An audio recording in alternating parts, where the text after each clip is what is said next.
Keep yourself in the loop of everything football on the Golden State Media Concepts Football Podcast. The latest news on and off the field, be it college football, Big Ten, SEC, Big 12, Pac-12, ACC to the NFL. We've got you covered. Listen to the Golden State Media Concepts Football Podcast.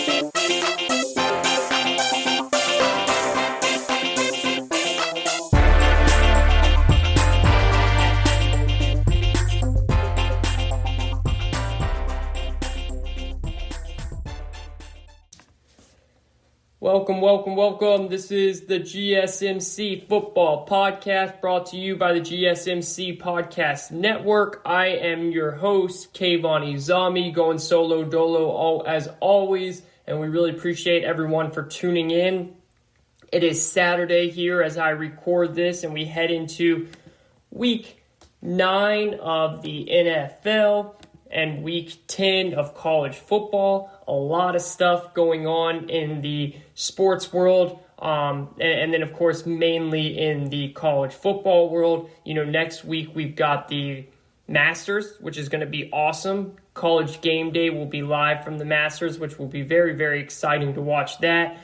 Pretty cool thing to do since, I love college game day. It's always a thing that I really I've grown up watching every single morning. You get up, you have your coffee, you have your breakfast, and you turn on game day. And there's nothing like that song right before it starts or right when it starts, and then you see all the students gathered, you know, behind the set and everything like that, which is always so cool. But of course, this year with COVID, you know, they've been doing it just inside the stadiums because there can't be any students. So it's like, why not just do it at the Masters where there won't be any fans anyways? So I think that's a great idea by ESPN and College Game Day, and I'll be excited to watch that. But this week we've got some big games, and College Game Day is in South Bend because we've got the biggest game so far of the season. I mean, you know, there was a couple really big games, but this week we've got some huge games. You know, Clemson, Notre Dame, that's a 1 versus 4 seeded matchup. Florida, Georgia, that's an 8 versus 5. That is an elimination game for those two teams. So both teams have a loss already. Florida with a very, very close loss against Texas A&M, who, by the way, I don't know if you guys have been following along, but they have been rolling lately. Ever since that loss to Alabama, they've really just been not just winning, but trouncing teams. So Florida has a very close loss to them, which in hindsight is a good loss. You know how college football is the one sport where we do this, right? We do a bad loss and a good loss, when really a loss is a loss. But now that we have, or really even before the college football playoff, it was always judged based on how to get into either the BCS championship game, which back then you pretty much had to go undefeated. It was so hard to get in. But now it's how do you get into the college football playoff? And you remember there's never so far in the, I think it's been 5 years now that we've had this college football playoff, there has never been a 2-loss team to get into that Final Four. Never been a 2-loss team. So that's why I say it's an elimination game for Florida and Georgia, because they're both with 1 loss. You go in with 2 losses with still, you know, a good amount of weeks left, you're screwed. I mean, this is a COVID year, so there is a lot that can happen, and this definitely could be the year where a 2-loss team could get in. But when you still have teams like Ohio State that's undefeated, Clemson that's undefeated, Notre Dame that's undefeated, Alabama that's undefeated, those are big teams, you know. And then you also have these non-Power 5 teams like BYU and Cincinnati. And now it's going to be a long shot for them to be able to get into that Final Four, but Cincinnati looks really good, and BYU does too. So again, because of the COVID year, that could change a lot. So because of all of that, you start to say you really can't get 2 losses just like a normal year. So with that being said, that is why it's an elimination game. But we get into this whole, is it a good loss or is it a bad loss? The last thing you want is to lose to some unranked team. So then when it comes down to decision time, if you're being debated between another one-loss team, which happens all the time for that 3rd or 4th spot, it becomes whose loss is the best and whose loss is the worst. Right now, Florida has a very good loss because they lost close to number 7 Texas A&M. Now, Georgia has a good loss too because of who it's against. It's against Alabama. But when you actually look at the game, it's a bad loss because they got trounced. They got destroyed. If they lost closely to Alabama, then they would have the best loss in the entire college football world, because when you lose to Alabama, it's okay, But when you get destroyed by them, it changes things up a little bit. Then again, though, if you can run the table and only have 1 loss going into the SEC championship game, you're in play to make the college football playoff. So it's an elimination game. And quite frankly, I don't think it's going to be a very close game today. I think Florida is going to destroy them. Now, remember, Georgia has owned Florida for the past several years. This is the Cocktail Bowl, right? They meet in Jacksonville, Florida. It's always one of the best games of the whole year. You have Florida fans meet there. You have Georgia fans meet there. It's the Cocktail Bowl. It's such a fun game to go to, and it's even a fun game to watch on TV. But as of late, Georgia has destroyed that matchup. It's just something that they've done. They just have. Offensively, defensively, they've been able to destroy it. Now, ever since Dan Mullen has got there, he's starting to change the tides a bit, right? And this year is the best Florida team we've seen in a long, long time. This year, and it's always been different, right? Georgia's always had a great offense under Jake Fromm, and they've had a good defense too, but their offense has always been really good. And Florida has had a really good defense, and their offense hasn't been able to come up to par because they haven't found their quarterback yet. Well, now they have their quarterback, a guy, Kyle Trask, who is in the Heisman race. He's been really, really good, really, really fun to watch this season. He's definitely working his way up the mock boards for an NFL, possibly first-round draft pick if he keeps playing like this. And this will be a huge game because Georgia has a great defense. Georgia has an NFL pro-style defense, but their offense is lacking. Their quarterback is not as good now that Jake Fromm's gone. Their skill players aren't. They lost DeAndre Swift. They've lost a lot of big guys. So their offense is now trying to get going, while their defense has been kind of hanging around and holding them up, and really shutting a lot of SEC opponents down. So the question will become, the main question for me for this game is, can Georgia score enough to keep up with Florida? I mean, I think Florida will come into this game, and even though Georgia has a great defense, I think they could score 35, 40 points. I easily think they could. And so the question becomes, can Georgia do that as well? And I do not think they can. I do not think they can at all. I don't think their quarterback is that good. I don't think their offense is that good. And that's why I think Florida wins this game. Florida is the underdog. They're a plus 3.5 underdog. I wouldn't even worry about taking the points. I would bet them outright. I already have. I like, obviously, be sensible, be smart, only bet what you can. Do not go out and bet your whole dang paycheck, but just be smart about it if that's something you guys do. But I like Florida a lot. I think that their offense is just too strong this year, and I have not seen enough good signs from Georgia's offense to be able to keep them in the game. Look, in the beginning, Georgia might be able to limit Florida's offense with that defense as much as possible, but eventually they're going to break out. And I don't know if Georgia's offense will be able to keep scoring to go. So that's going to be a big game to watch. I can't wait for that one. 3:30 game, CBS, as always. Those 3:30 CBS games are so fun to watch. And then guess what else we got starting? We have the Pac-12, baby.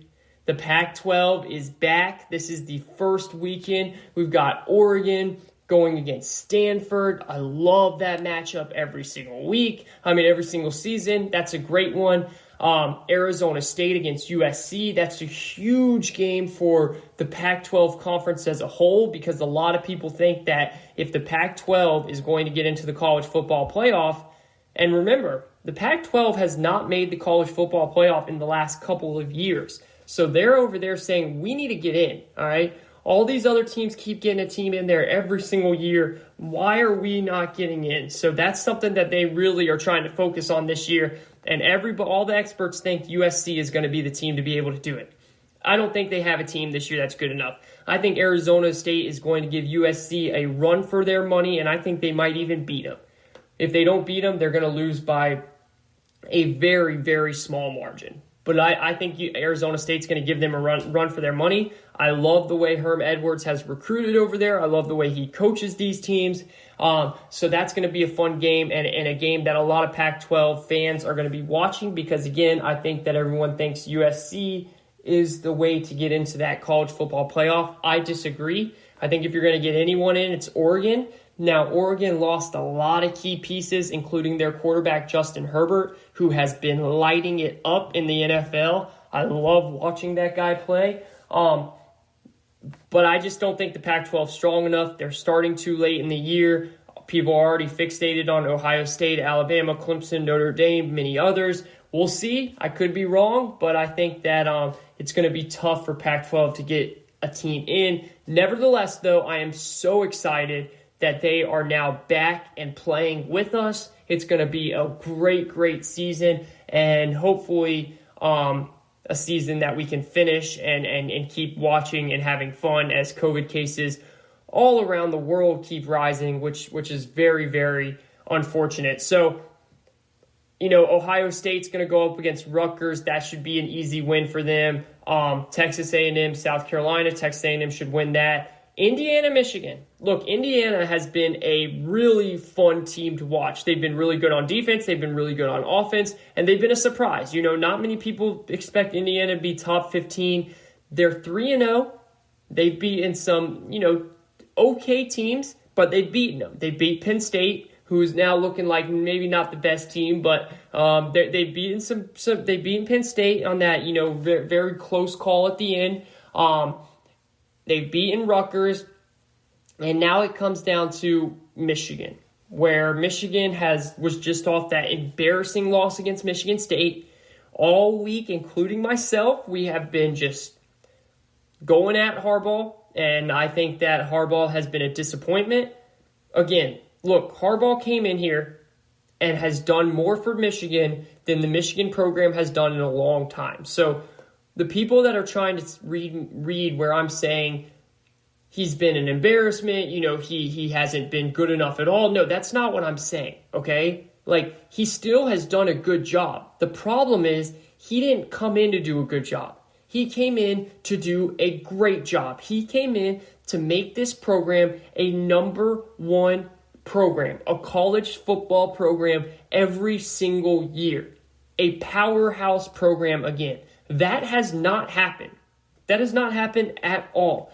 Other than that 1 year where they got really close, where they won 10 games and they were a game out of it, they haven't been anywhere near getting into the college football playoff. Anywhere near. They haven't beaten their big-time rival, Ohio State. And that is one of the biggest, if not the biggest, rivals in all of college football. You cannot come in and be paid the highest paid job in college football and not beat your rival. And not even that. They haven't done well against their other rival in Michigan State. So it's not that it's been a terrible program and he hasn't won it all. No, that's not the case. But guys, expectations are different for every single program. Expectations are very different for every single program and every single situation. For instance, Indiana. Yeah, Indiana, because of how they ended the year last year and some of the players they've been recruiting, they have expectation to have a good year. But a good year is maybe win 9 games? That would be impressive, right? That would be very impressive. Michigan, a good year is to win 10, 11, 12 games and make the college football playoff and beat your rival, Ohio State. That has not happened. okay? So you get what I'm saying? There's different circumstances. There's different situations. And when you come in and you're an alumni of Michigan, you're a previous quarterback of Michigan, you've had tremendous success as a head coach in the NFL. Everyone has seen what you've done as a coach. You've took your team to the Super Bowl. You've took your team to the conference finals a couple times. You turned around that San Francisco 49er program. And now you come into Michigan with hype, with flair, with a lot of money in your pocket. Yeah, I'm sorry, but there's expectations. And those expectations have not been met. And you know what? I think it gets worse. I think Indiana beats Michigan, and Michigan drops to 1-3 on the year. 1-3 on the year. Wow. Who would have thought of that? But I think it happens today. I really, really do. And then we've got the biggest game of the weekend. Clemson heading down to where College Game Day is, South Bend, playing on Notre Dame. 2 undefeated teams, right? We've got 7-0 Clemson against 6-0 Notre Dame. And it's going to be a showdown. Look, again, Clemson does not have Trevor Lawrence, who tested positive for COVID 2 weeks ago, but they are holding him out for this game as well to be safe. So they'll be playing their rookie DJ Uiagalelei.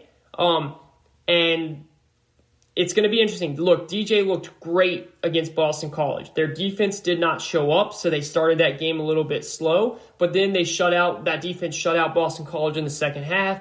DJ kept playing well. Travis Etienne kept playing well, and they went on to win.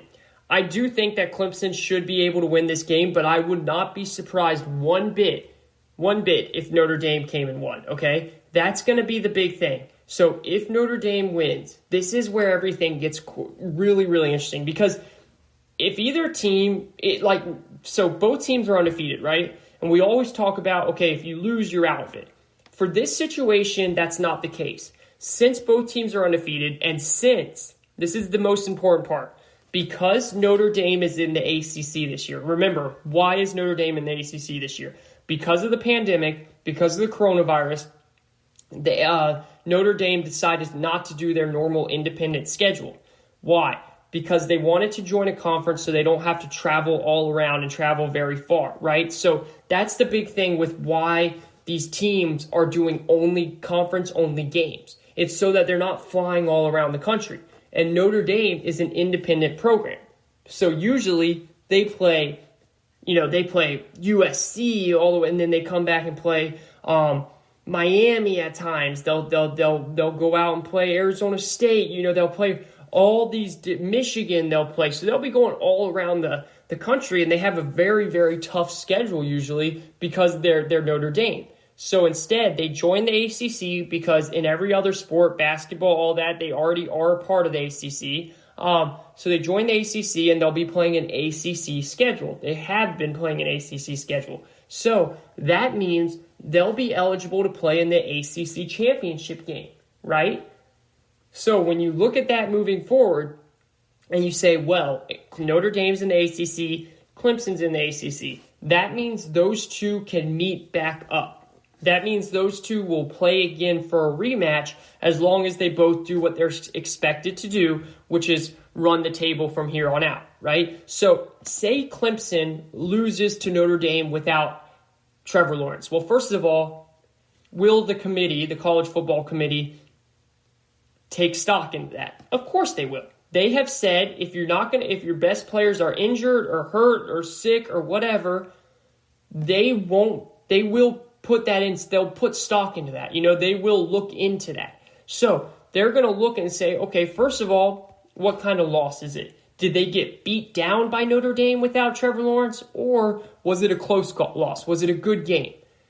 Most likely, it's going to be a good game on either way, whether Clemson wins, whether Notre Dame wins. Most likely. All right, if there is going to be a blowout, I think it would be Clemson blowing Notre Dame out, but because Trevor Lawrence isn't there, I don't see that happening. So if Clemson loses without Trevor Lawrence, the committee will take stock into that, and then it's not a big deal because Clemson then will play Notre Dame most likely again in the college football playoff, where they can then revenge that loss against Notre Dame with Trevor Lawrence, hopefully by then, right? So that would then equal things out. Now, where it gets interesting is if Notre Dame loses. Because if Notre Dame loses, then the committee will say, okay, well, they lost to Clemson with their backup, and now what? That might look a little bit worse. But same with Notre Dame. Notre Dame could then revenge that loss down the road in December in Charlotte, North Carolina, where the ACC championship game is played. And if they go into that and then beat them with Trevor Lawrence, that's an even better win than beating Clemson without Trevor Lawrence. So if either team loses, it's okay as long as both teams run the table all the way to get themselves to Charlotte. And run the table, that means go undefeated, which most likely they both will. Now, either team could stumble here and there, and with COVID, does Trevor Lawrence get to come back next week? How long is Trevor Lawrence out? Does someone on Notre Dame get positive for the virus? So with COVID, you never know. But if all things head the right direction, then most likely we'll see another rematch. And that's when things get interesting, because say Notre Dame beats Clemson this week, okay? Then Clemson goes down and beats Notre Dame in the ACC championship game here in Charlotte, North Carolina in December. Well, can both teams get in then? Because both teams will only have one loss. It will be to each other. That's two very good losses for both of them. Why not? Well, that will depend on what's happening around the rest of the conferences. How many other undefeated teams are there? Okay, we expect Ohio State to be there. We expect Alabama to be there. Anybody else, huh? That's when, will Cincinnati have more of a stake than a one-loss Notre Dame team, huh? Wisconsin, but Wisconsin's going to eventually have to play Ohio State, so you think they'll actually have a loss. Then maybe can a Pac-12 team come in? Can Oregon be undefeated? Can Florida maybe upset Alabama, which then knocks them off? So those are going to be the interesting questions, and I cannot wait for that. So this is the GSMC Football Podcast. I am your host, Kayvon Izami. We're going to take a quick break here. When we come back, we're going to start talking about some NFL. And then, of course, we're going to have on in segment number 3 and 4, my guy, Emmet Weinman, host of the Fantasy Football Show for GSMC, where we're going to play a little game of Contender Pretender for all the NFL teams now that we're about halfway through the season. See where they're at. Are they true contenders, or is their record a little bit of a fake? And they're actually not that much of a contender as we all might think. All right, so we have a lot to do on this Saturday. Big Saturday of college football. Big Saturday of NFL. A lot of good games. Don't go anywhere. We'll be right back to break them all down. This is the GSMC Football Podcast.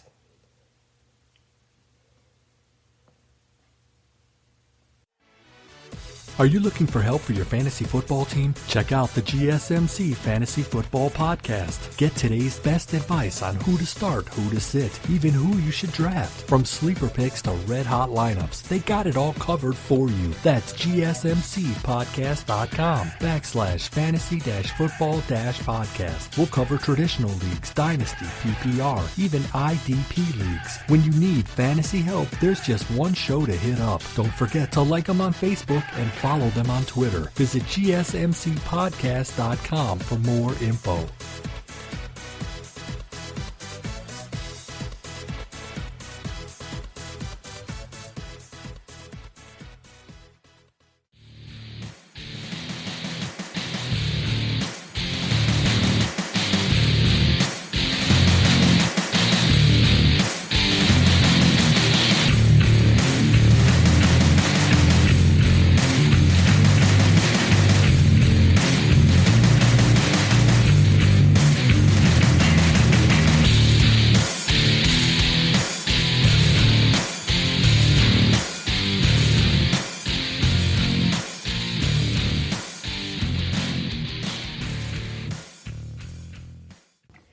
This is the GSMC Football Podcast. I am your host, Kayvon Izami, going solo dolo on this beautiful Saturday. As always, we thank you so much for listening, wherever you are, however you're listening, and wherever you're listening, we appreciate that. As always, got a lot of great things going on today, so big college football weekend, as we just talked about in segment number 1. Open the show with a little bit of college football. Love doing that. College football is such a great sport. Just talking about how COVID is starting to really ramp up around the world and in college football, in the NFL as well. But college football, a lot of games are starting to get canceled. A lot of teams are starting to have to because of this whole contact tracing, which is good, by the way. We want contact tracing. A lot of players, and it's just, I talked about this with the NFL too. When a player tests positive, or when someone is close, was near a player that tests positive, they then have to sit out for a decent amount of time to make sure that they really are negative, right? They have to pass a couple of tests, because just because you're near someone and then you test positive right away, it doesn't mean, or you test negative right away, it doesn't mean you really are negative. Because the virus takes some time sometimes to really show up in your body. So that's why they do that. They separate you for a little bit, one, to make sure that you don't have the virus yourself and that it's not going to show up a day or two down the road. And then two, to stop an outbreak, right? Because say that you were near someone that tested positive, and just because you didn't test positive right away, well, then you can go back with the team. Well, what if you do test positive a day or two down the road? Then you're looking at possibly having an outbreak within your entire facility, in your entire team. And that's when things get really ugly, like what happened with Wisconsin. Wisconsin is now going to miss their second game in a row, which means they are going to really be coming close to not being able to, compete for the Big Ten title. Remember, when the Big Ten came back, they made a rule where you have to play at least 6 games to be able to compete for the Big Ten championship, right? For the Big Ten title. But they also made a rule where if you test positive, you have to be out for 21 days. So because they've had so many cases over there, I think they're up to like 22 now, they've had to sit out 1 week, and now it's going to be 2 weeks. Hopefully they'll be able to get back next week, because if they miss next week, well, then they're going to be eliminated from getting the chance to play, because they'll only play 5 games, right? Because this is only an 8-game schedule, so you can only miss 2 games total. That's it, 2 games total. So it's going to be cutting close. First of all, I hope everyone's okay and safe in Wisconsin. I hope, everyone's asymptomatic or everyone's feeling better if they did have symptoms. But second, I do hope that they can get back out there sooner than later so that they have a chance to play, because that first game, they looked great. That quarterback, Mertz, he looked awesome, and I would love to see a showdown between them and Ohio State. So a lot going on in college football, in the NFL as well, but especially in college football with the COVID thing. A lot of great games today. The Pac-12 is back, what we call over here the Pac-12 After Dark. It is my favorite thing out there on Saturdays, and what that is this is my Saturday schedule, right?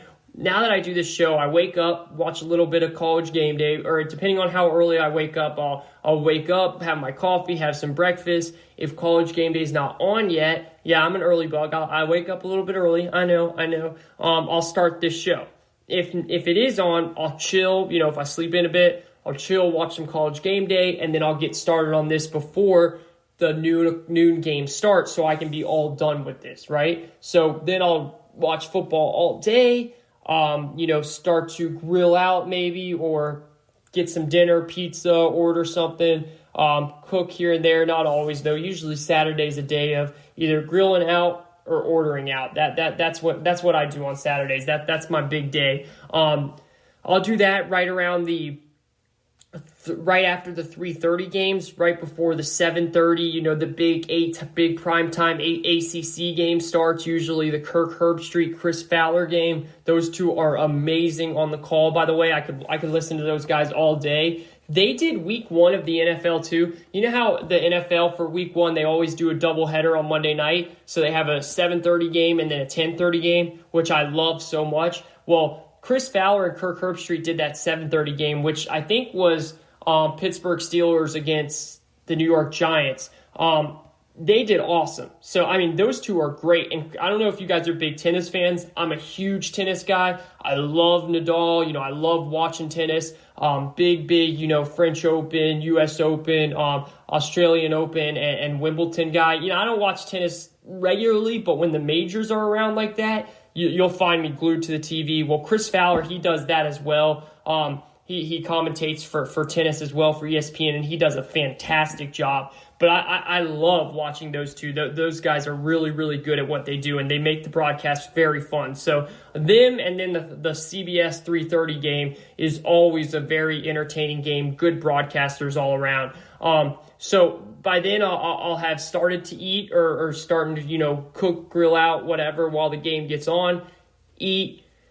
And then you get right back into it. Everyone's like, oh, no, the games are over. It's 9:30. It's 10 o'clock. No. We got Pac-12 After Dark, baby. Pac-12 After Dark. You get that nice 10:30 game. You keep cracking open those brewskis. You chill with your friends, whatever it is. It's so fun on the East Coast. That is the best part about sports. Now, I do think being on the West Coast would be pretty cool because it'd be the opposite, right? So like on Saturdays, you guys would be getting a kickoff by 9 a.m. So like you're eating your breakfast, watching football. That's pretty cool as well. But to me, being someone that likes to stay up late on the weekends, watch football, I love knowing that, 10:30's around. Well, guess what?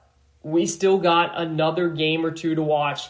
The Pac-12 After Dark, baby. So super happy the Pac-12's back. Can't wait to start watching that this week. Tonight, and then big Sunday as well in the NFL. We already saw Thursday night the Green Bay Packers trounce the 49ers, San Francisco 49ers, in what everyone was calling a revenge game. We all remember that game, right?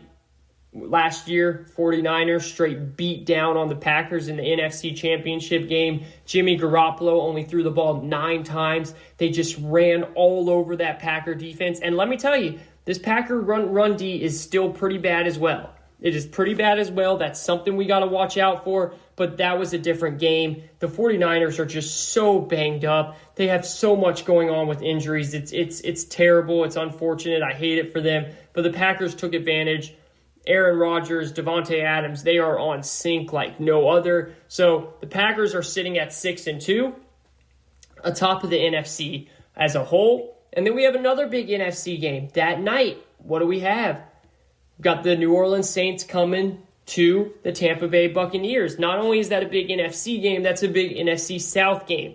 Now listen, both teams are sitting there. So the Saints are 5-2 and the Bucs are 6-2. What does this mean? Now, remember, the Saints and the Bucs played week 1, which before the season even started, I stressed that this was I hated that they scheduled this week 1. Why?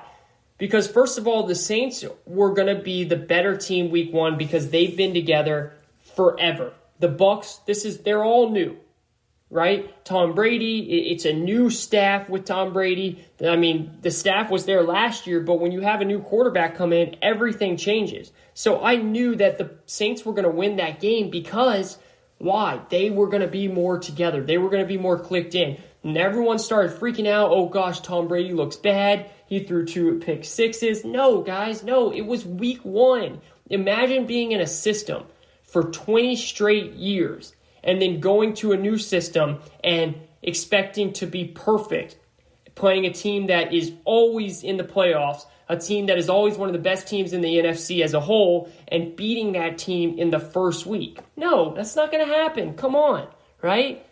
That's just not going to happen, and I knew that. So the reason why I hated that, because I hated how the NFL scheduled that, because I knew, well, then that makes the second game between these two play a must-win, unless one of the teams just are blowing everyone out and they're pretty much, undefeated and the other team can't catch them in the division race. But we knew that wasn't going to be happen. We knew it was going to be a close race between these two in the NFC South. But now why it's so important is because they both pretty much have identical records, but the Saints won game 1. So if they win this game, then they have a whole 2-game lead over them because they won twice head-to-head. So if the teams end up tied with the same record, well, the Saints are going to move on and be the winner of the NFC South because of that head-to-head. So really, if the Saints go in and win this game in Tampa, they will pretty much have locked up the NFC South unless they slip big time down the stretch, which I don't think that they will because they're playing good football. Michael Thomas is back. I thought that this team was not even going to make the playoffs, but their coaching staff is too good. They're able to make up for Drew Brees' inefficiencies, I should say, as he's getting older. His arm strength is down. His accuracy is down. Alvin Kamara has really kept this team in float as well as the defense since Michael Thomas has been out. And I know Michael Thomas is coming back, but really how much is he going to impact? How really healthy is he? That's something we're going to have to find out down the road. But they're clearly going to make the playoffs. I was wrong about that. I don't think they go far in the playoffs. I don't even think they win a playoff game. They haven't been able to lately. They just haven't been able to put enough together in the playoffs.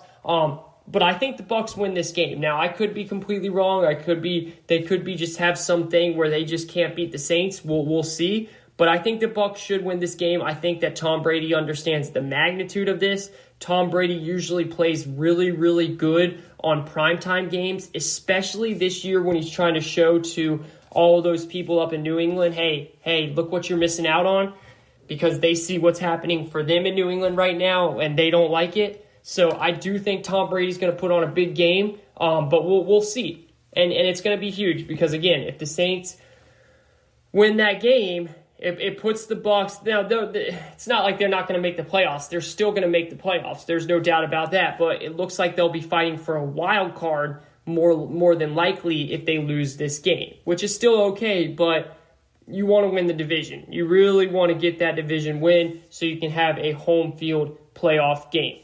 But we've seen teams make huge runs on the road, all playing road games, going to the Super Bowl as well. So not a big deal. We'll see what happens moving forward. We've got another big AFC battle between the Ravens and the Colts. Ravens are sitting there at 5-2. Colts are sitting there at 5-2. Very big game for the wild card. Now, I do think the Colts still might win their division, but the Ravens are 2 games back of the Steelers. If they can't catch the Steelers, they're going to be fighting for a wild card spot. The Colts, if they can't catch the Titans, they're going to be fighting for a wild card spot. So it comes down to, well, who's going to get that number 1 wild card spot, right? Because you want to get that first one so that the first team you play is not the toughest competition, right? Like in the NFC, the first wild card would play the winner of the NFC East, which is by far the worst division winner, right? So you want to get that number 1 wild card spot. In the AFC, you want to get that number 1 wild card spot because you'll most likely be playing the winner of the Colts division, the winner of the Titans division, or maybe even the AFC East winner. I mean, all tough teams. The AFC is very, very tough, but you still want to try and play a team that is less powerful. Now, anything can happen in the playoffs, but you don't want to get that third wild card, that last wild card, and have to play the number 2 overall seed, right? And of course, the beauty of this year and years to come is that we have 3 wild card teams now. So I love that. I was so happy to hear that they did that because it leaves teams with hope, right? So if you're not that great of a team, or if you are a good team but you started off the season bad, right? You started off the season in a rough spot. You didn't have a good stretch, but now you're starting to come on, like the Minnesota Vikings, like my Atlanta Falcons. Right now, for my Falcons, might be a little too late because they lost that game against Detroit where they never should have. If they won that game, if Todd Gurley just fell down, or really, I don't even blame that on Todd Gurley. I've said this before. If they just kneeled the ball, that's all they had to do. They didn't need to run it. They just needed to kneel the freaking ball. If they did that, they'd be sitting here at 4-5, and they'd be the first team out of the wild card, right? They would be the first one out looking in. So because of that, they're now 3-6, and it's going to be tough. The Vikings, they're 3-5 because they had their bye week. The Falcons have theirs in 2 weeks, so it's going to be different for them, right? But it gives teams like that who play bad and get going towards the mid to late end of the season still a chance. And that's the beauty of the NFL, because you can get hot, you can get going at the end, and it could really change things up and mean a lot. So you love seeing that. It makes it exciting. The AFC wildcard situation is even more intense, and we're going to talk about that next week because the games this week are going to show a lot more about the wild card. You know, we've got a lot of big games coming up this week, and it's going to be a fun week. It is. So remember, coming up next segment, we're going to play a game of Contender, Pretender. There are a lot of teams sitting there towards the top of each division and sitting there with winning records, right? But the question becomes, are they real teams? Are they contenders or are they pretenders? And it's so interesting to me when you start to dive into this stuff, because a lot of people just look at the team and they say, oh, they're 6-3. They're a good team. Are they really a good team? Who have they beaten? What kind of schedule have they had? See, that's the interesting part about two halves of the NFL season. Some teams start out with a gauntlet of a schedule, and they go through these tough matchups, and they either do really well or really bad. But then the second half of the season comes, and it's a lot easier. So it's now like, okay, we just got through that gauntlet of the schedule. Now it's going to be easier. Now we can start to pad on some wins, right? Or it's vice versa, where you start with an easier schedule, and you have a really good record. But then now you're going into your hard part of the schedule, and you're going to really show that the team that you are, right? At the end of the day, like Bill Parcells always said, you are what your record says you are. And that is true to an extent, right? But we really do know if a team is really good or really not good. Now, they could get a lot of breaks, and they could end up keep winning, and we'll find out. And I'm not talking about any specific team here. We're going to break that down next segment when we go through the contender-pretender talk. But as all, that's what I'm talking about. Now, there is another big game this week that I really, really want to dive into. That is the Buffalo Bills playing host to the Seattle Seahawks. Seattle's coming all the way from Washington State down all the way over to New York. That's going to be a long flight for Seattle. Seattle's sitting there at 5-2. Buffalo's sitting here at 6-2. This is a huge game. I know it's an interconference game, so one is in the NFC, one's in the AFC, so in terms of standings and all that, it's not a big game. But why is it a big game? And it's a big game for Buffalo. Seattle, we know they're a legit team. Now, a lot of people, including myself, do not think they're a Super Bowl team because their defense is so bad. I mean, their defense is awful, and their defense is so bad. Russell Wilson is so great, but I still can't put them in a Super Bowl contender spot because that defense is so bad. That defense is just so bad. But for the reason why it's such a big game to me is because it's the Bills. The Bills started off the season hot, right? They started off 4-0. They were beating some good teams like the Rams, and then they went on a bit of a lull. Josh Allen wasn't playing well. They lost to some good teams, and the whole thing became, they can only beat up on bad teams. Well, now they finally got the hump over their shoulder. They finally got over the hump, right? I just tried to put two metaphors together there, and that did not work out well. They finally got over the hump. What does that mean? They finally beat the New England Patriots. This team, Sean McDermott he was 0-6. 0-6 against the Patriots. They've been a good team for the last 2 years, but they still haven't been able to beat the Patriots. So now they get that monkey off their back, and now they can kind of play, they can play free. They can play loose. They don't have to worry about, oh my gosh, we're winning games here and there, but we still can't beat the one team in our division. No, they got done with that. They beat them. They beat the Patriots. They beat the one team that was always hanging over their shoulder. So now I think you're going to see Buffalo play super loose. I think you're going to see Josh Allen come out and have a huge game against this terrible Seattle defense. I'm telling you, if you guys have Josh Allen in real fantasy, like daily fantasy, weekly fantasy, you better play him. You're going to play him no matter what, but you better play him. And then for DFS, I would pay the money to play Josh Allen in every single lineup you do because he is going to go off against this terrible Seattle defense. And I think the Bills end up winning this game in a super high-scoring shootout type format. This is the GSMC Football Podcast. I am your host, Kayvon. We're going to take a quick break here. When we come back, we will bring on my guy, Emmet Weinman, host of the GSMC Fantasy Football Show, where we'll play a game of Contender, Pretender, and then, of course, he will give you all of your fantasy football needs for this coming Sunday. Don't go anywhere. We'll be right back after this.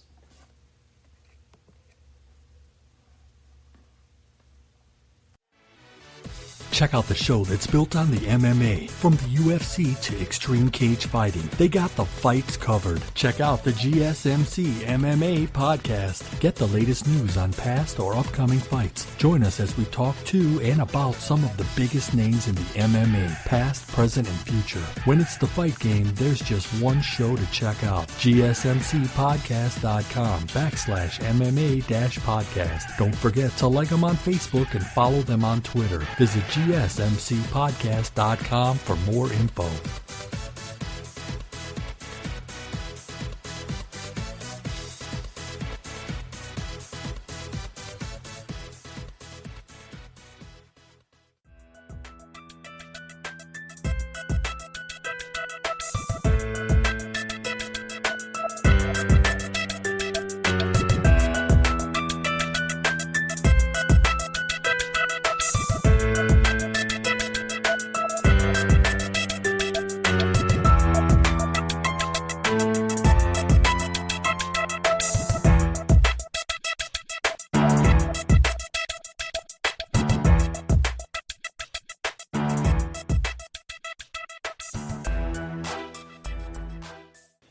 This is the GSMC Football Podcast, brought to you by the GSMC Podcast Network, coming out of break, heading into segment number 3 here, and as promised, as we were heading into break, told you my guy, as always, Emmet Weinman, coming on the Saturday show that we do. Yeah. Emmet, host of the GSMC Fantasy Football Show. We missed you last week, but I told the listeners you'll be back. That was my bad. I had a lot going on, and they were a little mad at me, man, but they got you back, so we're all good. We're all good. How you doing today, man? Yeah, we're back. Like Stephen A. said, we're back. That guy's I'm doing fine. Awesome. Yeah, no, Stephen A. is super entertaining. All right, so actually, real quick before we go into this, as a Cowboy fan, how do you actually feel about Stephen A.? I mean, Stephen A., it's not like I hate him. I mean, I think he's very entertaining as well. He's definitely funny. I mean, yeah. I talk about him a lot on my podcast, saying, making jokes saying, like, if the Cowboys lose like 41-0, he's going to get naked and start dancing, smoking a cigar. But I mean, look, the truth is, he made his career off hating the Cowboys. Yeah. I don't care what anyone says to me. I mean, I know he knows NBA in and out, and he has all these inside sources, but everybody knows him for hating the Cowboys. It's the same thing, honestly. It's the same thing as Skip. Skip made his career off hating LeBron James. I mean, it's that simple. You can say what you want. Skip is not the person he is if he didn't start the whole hate LeBron James bandwagon. I mean, it's true. They make their name. God, Skip's so obnoxious. But hey, they know what they're doing, man. They're entertaining. People like us like to watch. They talk about. But I don't disagree with you at all. Now, as they get going, like you said, he knows everything about NBA and all that. But they're known for hating the Cowboys, hating LeBron James. But all right, enough with that. Let's get into it, my man. All right, Emmet, I told everyone before you came on, we got a lot of great stuff to talk about. You already know the deal. We talk about this stuff before we head on because, we're professionals. We like to do what we do, and we strategize a little bit. So we're going to talk some football for this first segment, some real football, and then we're going to get you guys all your fantasy notes in segment number 4, where Emmet's going to give you everything that you need to know to win your week and to play some good matchups. All right, so let's get rolling. Emmet, I want to start it off with the game Contender, Pretender.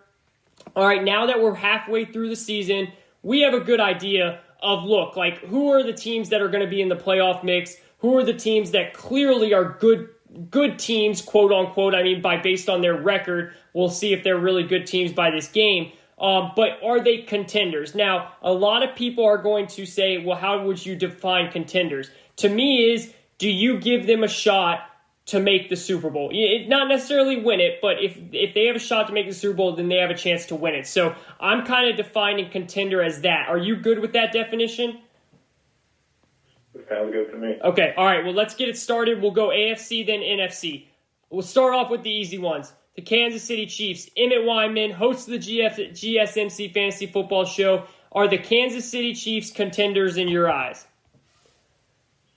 As long as Andy Reid's the head coach and Pat Mahomes is the quarterback, absolutely. Yeah, and I really don't even think you need to give any more analysis than that. So good job. I mean, that is completely fair. I am 100% with you. Let's move on to the next team, the Pittsburgh Steelers. Contender, pretender.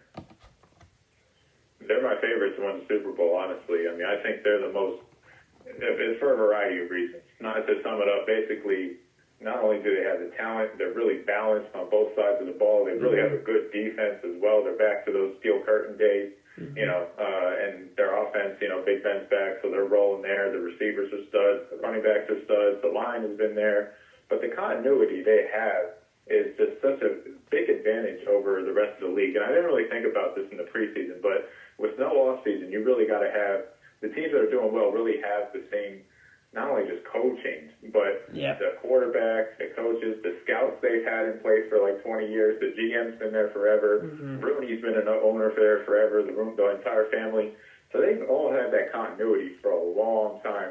And some of the other teams just don't have that because they've had personnel changes, not only on the field, but with coaches and with upstairs with GM and scouts. So the Steelers don't really have that. They're on the same page. They're real good. Yeah, no, I completely agree, and they are my favorites to go out of the to go into the Super Bowl from the AFC as well. I actually picked them before the season to compete right head-to-head to win the AFC North with Baltimore. I shortchanged them a little bit. I said that they would go 11-5 and Baltimore would go 12-4, but I said it would come right down. I wish I was a little bit more bold on that. But look, you're spot on. All offseason I said over and over, you're going to see that the teams that have the new coaches, new quarterbacks, they are going to struggle because it's hard. It's a pandemic. The Steelers, what Mike Tomlin did last year with that team when he had those quarterbacks of freaking Duck Hodges and Mason Rudolph and they went 8-8. Like, you don't do that with football teams in the NFL when you don't have good quarterbacks. So I knew if Big Ben came back healthy, they're something special, and they are 100% contenders. And with that pass rush, they can give Kansas City problems because that's who you're going to have to go through, or that's who you're going to have to beat. That pass rush can do it. Now, since we're on the Steelers and we have some time here, and you talked about their receivers, I want to go into fantasy quick because a lot of people ask this question. You have Juju, you have Deontay Johnson, you have Chase Claypool. How do you look at this wide receiver room? How do you rank them 1, 2, 3 fantasy relevancy? Like, it's so confusing to me right now, man, with that receiving core. Yeah, I agree. A lot of it's matchup based. I mean, Juju, I gave up on him this year fantasy. I mean, I've seen nothing from him. I don't know what happened, but I mean, ever since Brown left, I mean, fantasy wise, he's just been a dud, and I gave up on him honestly.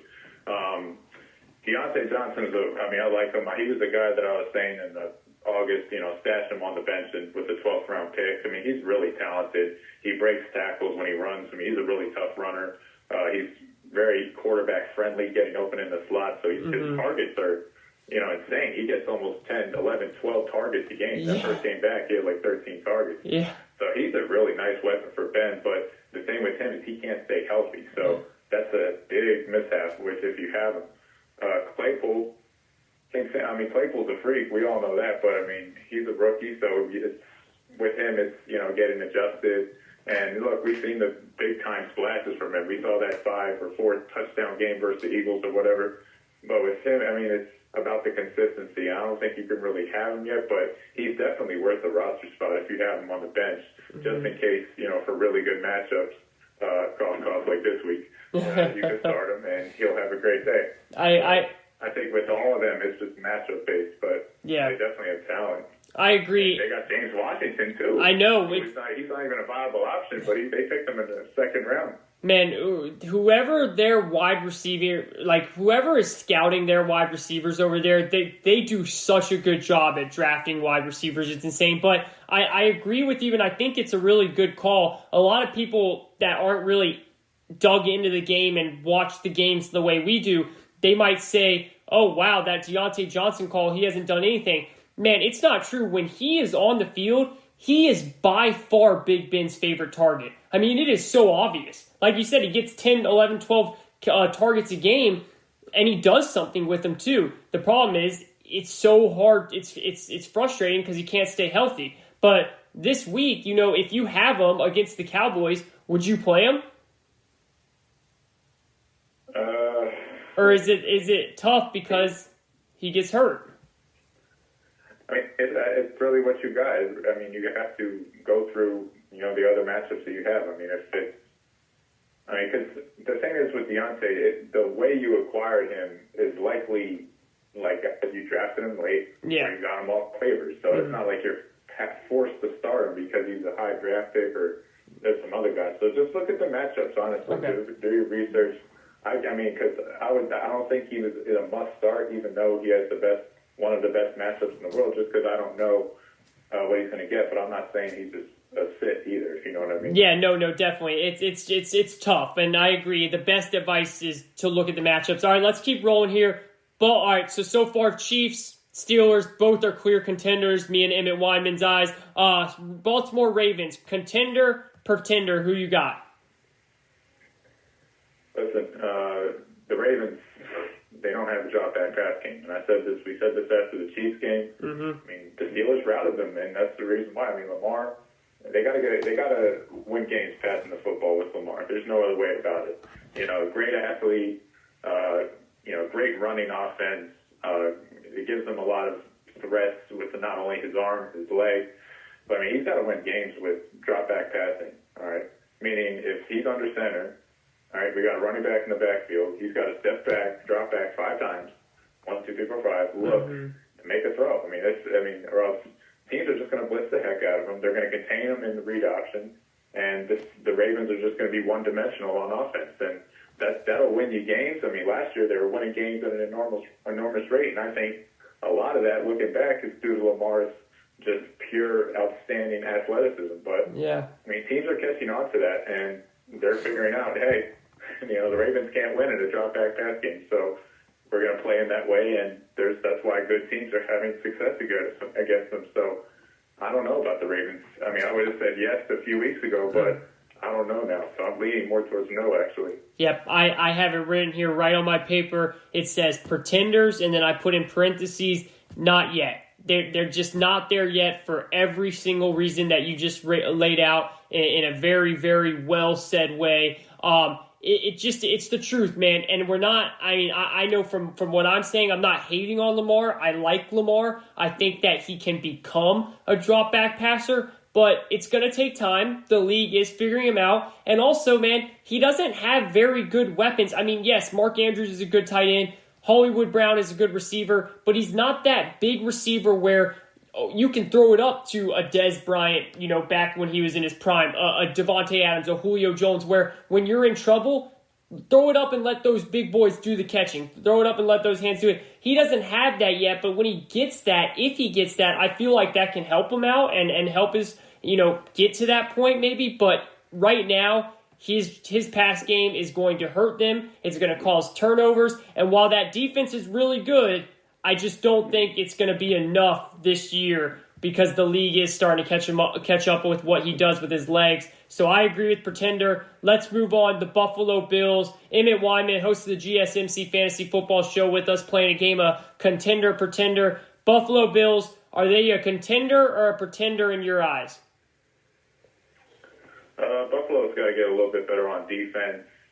Josh Allen, first month of the season, we were saying, man, this guy's going to be in the MVP race. Ever since that game they laid an egg against Tennessee, they just took his name out, and he hasn't been up to the same performance since. But really good on offense. I think their defense, losing that corner, White, really hurt them bad because it forces them to play Josh Norman, who's just a total liability on pass coverage and run. He's a total liability overall. And they have a couple missing pieces, so I'm going to have to lean more towards the pretender side, just because I don't think they're complete yet, and there's those injuries on defense really cost them. Yeah, man, you're spot on. Look, and it is pretty crazy how that's flipped because Josh Allen was in the MVP conversation, and he was playing so well. And I get it, the opponents weren't as strong as they've faced recently, but he was still putting up good numbers, and since then they've been off a bit. But it's the defense is an issue, which is kind of surprising. We thought that the defense, that's where Sean McDermott makes his bread and butter, and that's where they've been best over the years. But I also have questions on offense, man. Like, I know they got Stephon Diggs, and that's helped out Josh Allen, but their running game is terrible. I mean, Devin Singletary, now we're going to talk about Zach Moss when it comes to fantasy, and you guys are going to want to listen to this. He's up, man. They got my guy Zach Moss. And listen, I like Zach Moss. I like him. And if they start to use him the right way and put him as the number one, then I'll change what I'm saying. But, dude, they keep trying to split it with Singletary, and Singletary is not providing anything. Like, give Zach Moss the football. Yeah. That's why I drafted him in fantasy, because I thought Zach Moss was going to be the guy. And he showed last week why. And I like Zach Moss a lot. I mean, I was with you. I was saying draft him as well, 7th, 8th round. He's worth it because he's a great running back in college, one of the best Utah's ever seen, if not the best. Mm-hmm. And I just thought he was going to be a great player. But I think with your point about Singletary, I think Singletary is better on the passing game, which is why they're trying to get him out there more on third downs and stuff like that. So that's why he's cutting into Zach Moss. And they were drafted in the same, I think they were both third-round picks. So they kind of have the same capital in those coaches' eyes, if you know what I mean. But I understand. I'd rather them give Zach Moss the ball. I mean, they did it last game, 20 carries. But granted, I mean, it was New England who's kind of fading, for being honest. So yeah, they are. I don't know. I like Zach Moss, though. I mean, I still hold on to him.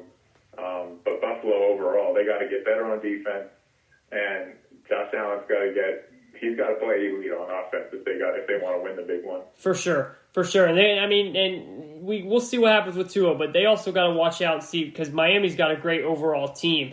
But we'll see. We'll get into that at some other point. But I agree. I like Zach Moss a lot, and I just want them to get touches, but want him to get more touches. But your point about Singletary on third down is a good one. All right, let's move on to Tennessee Titans, contender, pretender. What do you feel about the Tennessee Titans? Tennessee Titans have absolutely no defense whatsoever, so I'm going to have to say no.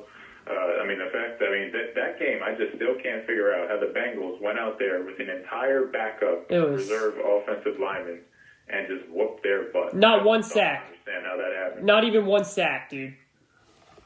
I just don't understand how that happened. I mean, they don't have it. They didn't get a sack because they don't have any pass rush. I mean, they just cut your boy Vic Beasley up there this week, I heard. Yep, they did. And Jadeveon Clowney, he's one of the most overrated players ever. By far. Jadeveon Clowney, they paid him $15 million. He hasn't done anything. Mm-hmm. He's got no pass. He's got no power moves with his pass rush, so his pass rush isn't as effective anymore.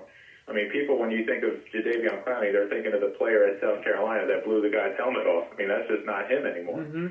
He's totally different. So, Tennessee their defense is horrible, so I'm going to say no. Yeah, no, you're spot on. I mean, you said, once again, you said it perfect. This is, how can you put a team in a contender spot when they only have 7 sacks on the season?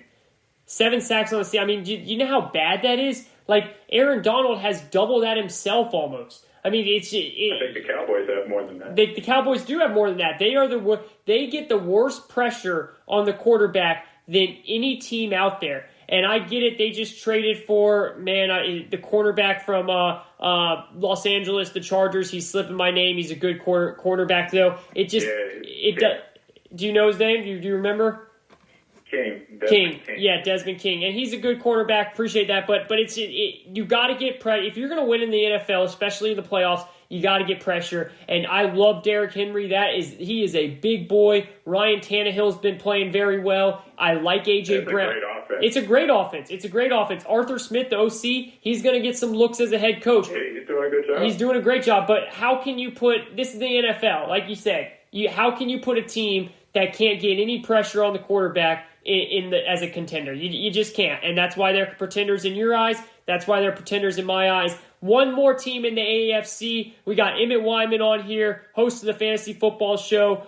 So far, we went through the Chiefs, the Steelers, the Ravens, the Bills, and the Titans. Me and Emmet have pretty much agreed down the board. Chiefs, Steelers, contenders. Ravens, not quite yet. And then Bills, Titans, pretenders as of now. Colts, the Indianapolis Colts. I'm very excited to hear your thoughts on this one. Contender, pretender.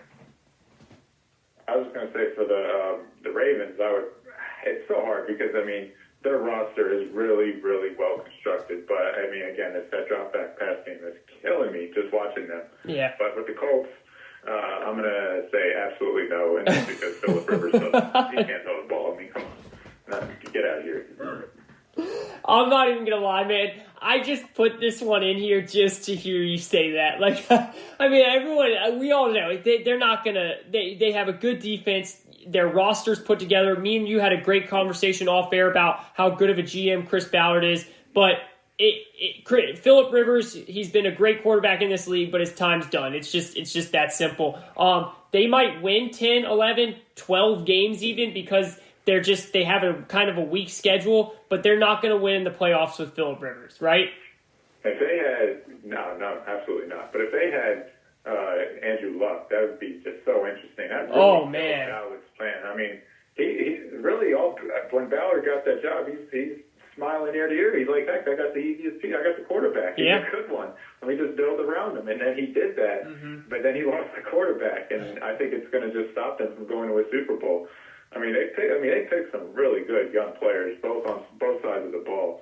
I mean, I don't know what they're going to do with the quarterback, but that's going to hold them back for as long as they don't have one. Yeah, and it's going to be weird what they do because I feel like they're going to just keep trying to bring in a veteran, which is just going to stall things out and just push your roster back because you got to win now when you have these guys that you do on these deals. But you're right, man, that would be so interesting if Andrew Luck was still the quarterback. The AFC already has a lot of really good teams, but wow, if Andrew Luck was still the quarterback, that would be for sure, I would say a contender if Andrew Luck was playing the Andrew Luck we know how to play. We've seen him play before.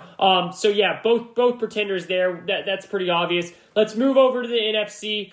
I want to start with the Seattle Seahawks. You know, they've only lost one game, a close game to the Cardinals, really in overtime where Russell clearly had his worst game of the season. What do you think? I mean, their defense is bad, but I'm guessing because of Russ, you're going to put them in the contender category? Yeah, you have to, and you're right. It is because of Russ. And I mean, let's give John Schneider a lot of credit for really using that. I mean, he's been busting his first round picks, but he does a really good job with the other picks. I mean, and I'll tell you what. I mean, a lot of people are patting him on the back for DK Metcalf at 65 overall. I think it was picking him up. I mean, great job. You got a stud receiver. I mean, Seattle has some really good receivers. I think that's not talked about enough. I mean, as much as I like the Cowboys receivers, I might say that receiving core right there is the best in the league, even better than the Tampa receivers, who I know look all dandy on paper, but I mean, those receivers are great. Their running game, I mean, that's always working, but again, they're kind of like the Titans. They got to get better on defense. Their defense was horrible versus Arizona. I know they traded for Carlos Dunlap. Dunlap, I think, is just he's going to give you some third down pass rush, but I don't know how much gas he really has in the tank. But they got to get better on defense. But when you have Russell Wilson, you're always in the hunt. Yeah. Once again, you know, Emmet Weinman, host of the Fantasy Football Show, really putting it so well here. And look, dude, you're right. They have good receivers, and DK Metcalf, he deserves a lot of credit for that. But part of me also wonders how much Russ is making guys like Tyler. And Tyler Lockett's a great receiver, but would he be as good as he is without Russell Wilson? Like, Russell Wilson is so special, man. I think that he is by far the MVP this year. I think he deserves the MVP this year. I love watching him play. I think he saved Pete Carroll's job. Pete Carroll was doing so mediocre in Seattle before Russell got there. And he's kind of changed Pete Carroll's whole career around as you look at it in the NFL, but that's a bigger story for a bigger day. But Russell Wilson's been amazing. I love watching him play. I love DK Metcalf, but that defense is terrible. And you cannot win a Super Bowl with that bad of a defense. Now, maybe they'll get going, like you said, with Carlos Dunlap. You know, Jamal Adams has been banged up. Maybe they'll coach him up and they'll get going. But I really worry about that defense. Like, say if they play a team like the Bucs in the NFC Championship game, who actually do have a good defense, you know, and they're able to kind of slow down Russell a little bit, but they can't slow down Brady in that offense. You know, that's going to be the interesting part. Again, because they have Russell Wilson, I would keep them as a contender, but they worry me with that defense. Real quick about DK Metcalf. Can you believe that the Patriots, and you just said how the Patriots are spiraling down here, they took N'Keal Harry in the first round of DK Metcalf's draft. The Patriots missed on A.J. Brown and DK Metcalf and Mecole Hardman, who all went in the second round of that draft. So did Deebo Samuel, by the way, but they took N'Keal Harry in round 1. How crazy is that, man?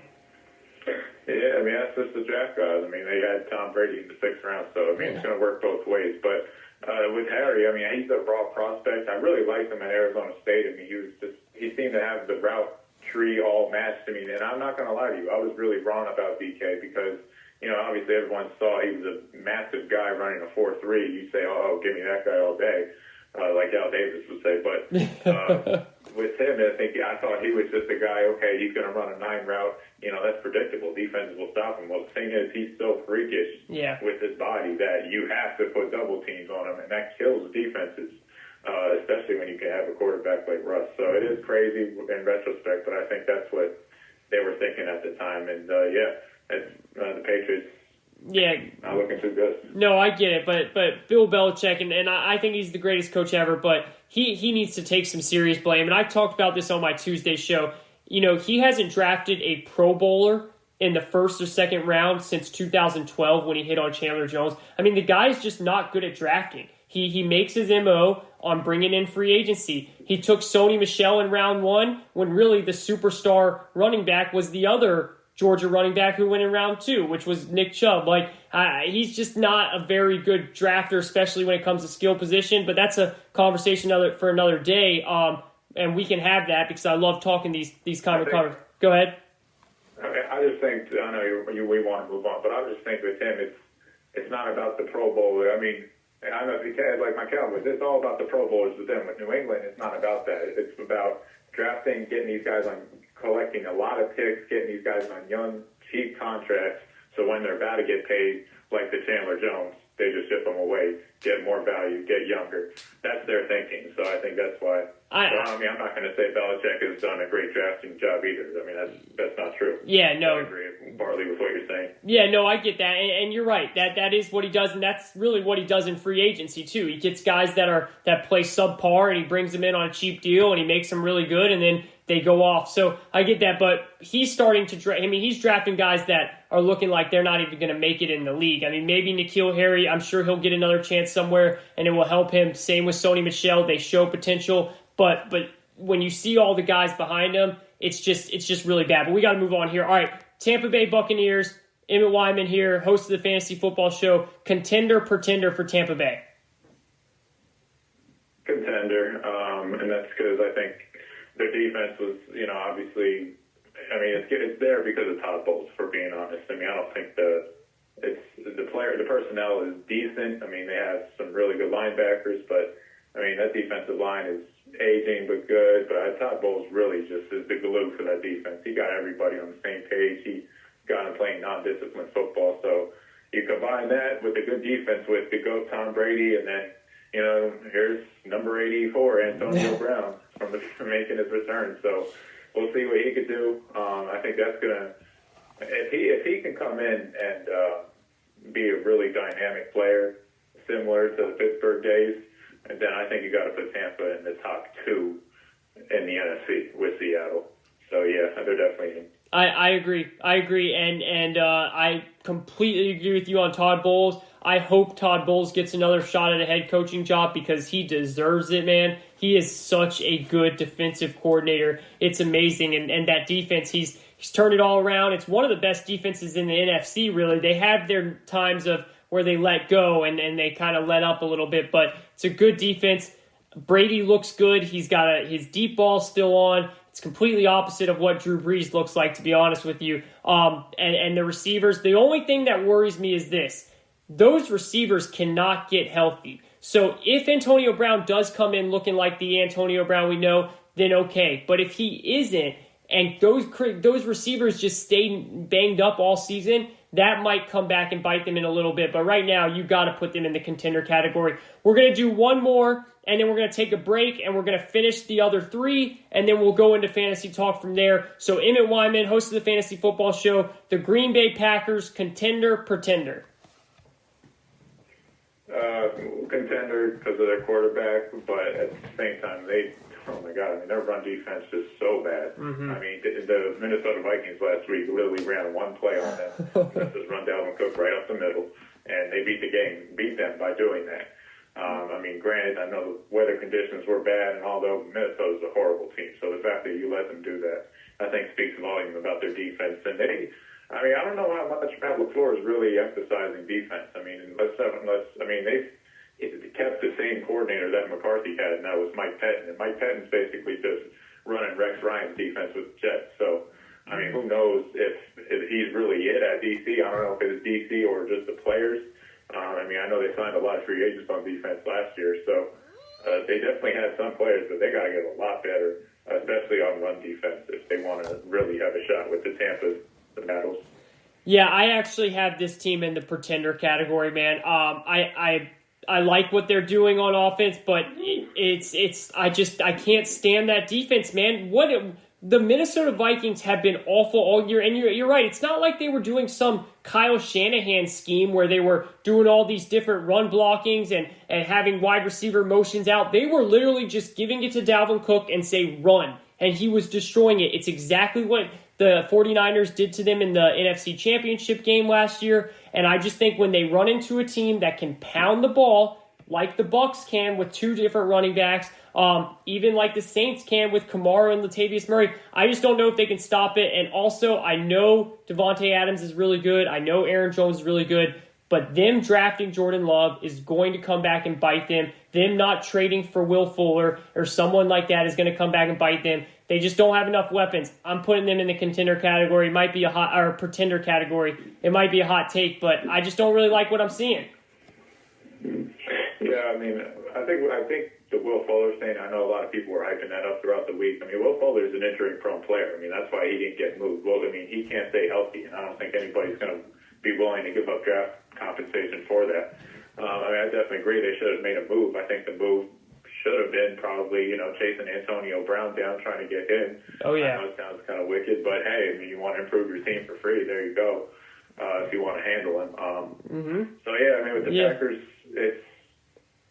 with the Love, I'm not going to hate the pick because at the end of the day, Rodgers is 35 and you don't know what's going to happen as great as he is. So it's always good to have another quarterback ready to go.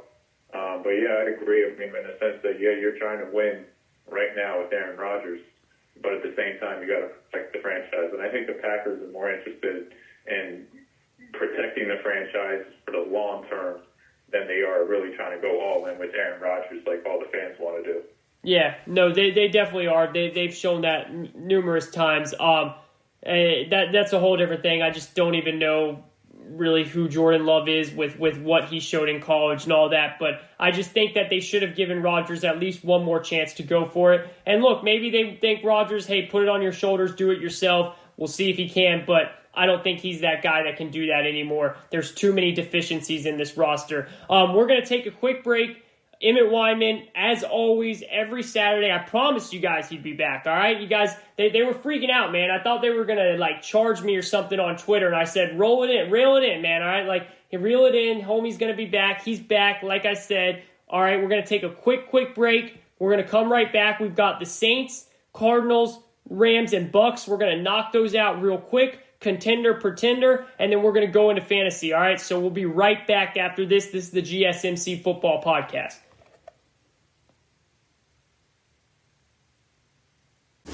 Check out the show built around the women of MMA. From the UFC to the extreme cage fighting, we got the fights covered. Listen. It's the Golden State Media Concepts Women's MMA Podcast. The latest news of upcoming fights, discussions of previous matches. Join us as we talk to and about the biggest names in women's mixed martial arts, past, present, and future. When it's the women's fight game, you know where to listen to. The Golden State Media Concepts Women's MMA Podcast.